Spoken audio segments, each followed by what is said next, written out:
Every night, for 18 years, he descended into darkness, alone, beneath the sacred halls of the Vatican. The man chosen as God's representative on earth spoke words no living soul was meant to hear. Words of anger, words of despair, words that cursed the very deity he was sworn to serve. And yet, when he died, history did not remember him, not truly. The name of Pope John XXII was almost erased from existence, buried under the weight of secrets too dangerous to reveal. But why? What could a pope have done that terrified the most powerful institution in Christendom so completely? This is the story of a man forced to wear a crown heavier than gold, bound by a faith he could no longer feel. A man who, in silence, confronted the deepest truths about God, the church, and the human soul. His story is not one of scandal, not of violence or betrayal in the ordinary sense. It is a story of internal apocalypse, a psychological torment so intense that it nearly destroyed him, and threatened to shatter the illusion of divine authority itself. For centuries, historians have glanced at Pope John XXII's papacy,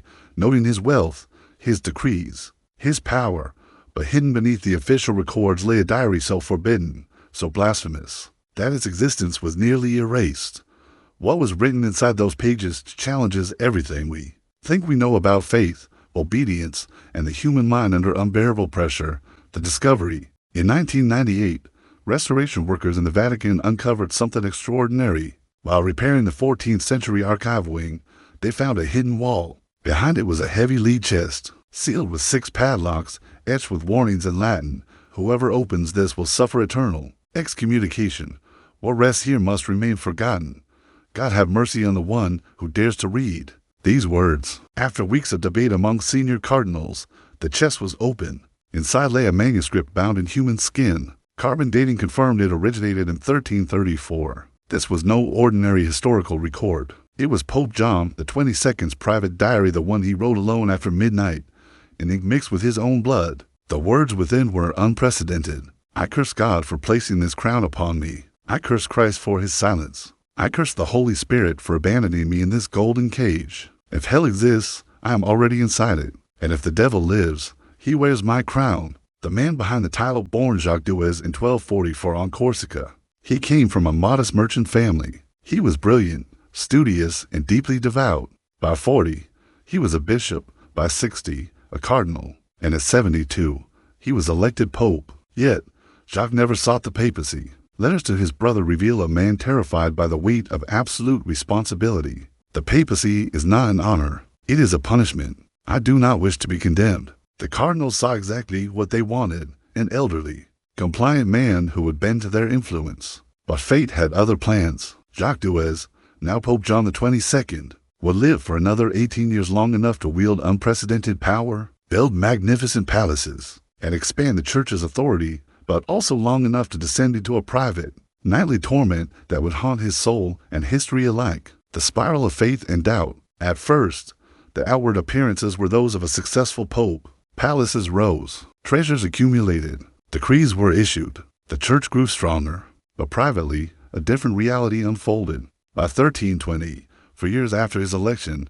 John wrote, I have prayed endlessly. God remains silent. I have fasted until my body broke. Christ does not answer. I am beginning to believe this throne is cursed. Whoever sits upon it can no longer hear God. Faith had turned to doubt, and doubt into fury.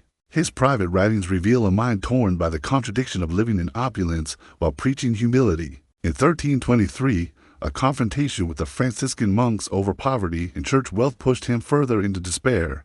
I studied the Gospels and realized something terrible. Christ told us to give all to the poor, to store no treasure on earth. Yet I live as an emperor. If Christ was right, I am the Antichrist. If I am right, Christ was wrong. Either way, I am damned. It was then that the midnight rituals began, a secret war of words and actions between the Pope and his faith. The midnight rituals. John ordered the construction of a hidden chamber beneath his private chapel, accessible only to him. Every night, precisely at midnight, he descended alone. Servants heard shouts, Latin words hurled in anger, the sound of objects breaking, but dared not intervene. Inside the chamber, he performed acts of reversal. Sacraments blessed during the day were crushed. Sacred prayers were recited backward, twisted into curses aimed not at demons, but at God himself. Tonight I beg God to appear, to show that suffering has meaning. He wrote in 1325. Nothing came, so I stopped praying. I began cursing, and in cursing, I found more comfort than in 1,000 unanswered prayers. The Descent into Darkness by 1331, John's despair became public. In a sermon, he claimed that even saint souls must wait for final judgment, a theological heresy that outraged the church. But what historians miss is that this was not arrogance or heresy, it was despair. I have proclaimed that heaven does not yet exist because I fear it never has. He confessed in his diary, I have spent my life promising the faithful a paradise I have never seen, never felt, never proven. If it is all a lie, then perhaps faith itself is a mirage. As the years passed, his mental state deteriorated. He became erratic, suspicious, withdrawn. Portraits from his final years show a hollow-faced man, eyes haunted, as if staring at something no one else could perceive. One August night, during the Feast of the Assumption, a secretary defied orders and discovered him collapsed in the secret chamber.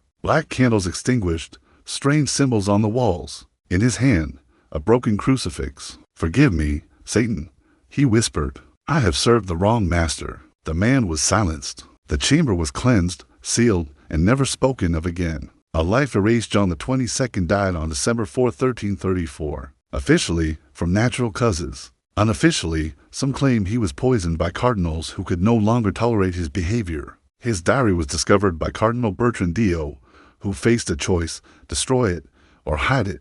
They chose the latter. The diary was sealed and lead, hidden deep within the Vatican archives. Letters were burned, histories rewritten, witnesses bribed or exiled. The secret chamber was filled with concrete, and with it, a truth vanished. For centuries, John XXII existed in history as a powerful, controversial pope. His midnight blasphemies, his despair, his honest doubts all were erased. The pattern of suppression. Historians note similar disappearances in other papacies. Popes erased, personal writings destroyed, chambers sealed. The Vatican controlled the narrative, ensuring that doubt never surfaced publicly. John XXII was not an anomaly.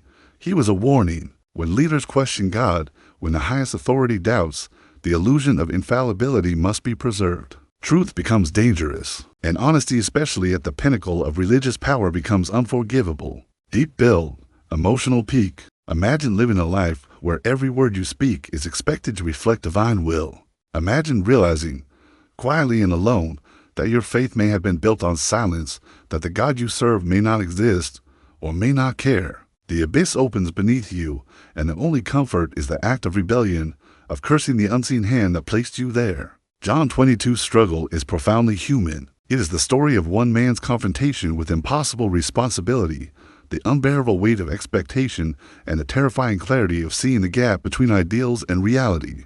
Hell is not a place one goes after death, he wrote. Hell is the life lived when one pretends to believe in that which the soul knows to be a lie. Even today, as we study his diaries and the faint echoes of his life, we are confronted by the same question. What happens when absolute faith meets human frailty? Pope John XXII was not a monster. He was a man trapped in a role designed to demand perfection from imperfection. His midnight curses were not born of evil, they were born of honesty, despair, and a mind stretched beyond human limits. The Vatican erased him not to protect God, but to protect the illusion of certainty. His story whispers to us across centuries, reminding us that even the most powerful men of faith are terrified, that doubt is universal, and that the difference between saint and heretic is often simply who controls the narrative. In the end, John's life asks a question we all must face when confronted with the silence of the divine. Do we bow to comfort, or do we face the abyss of truth?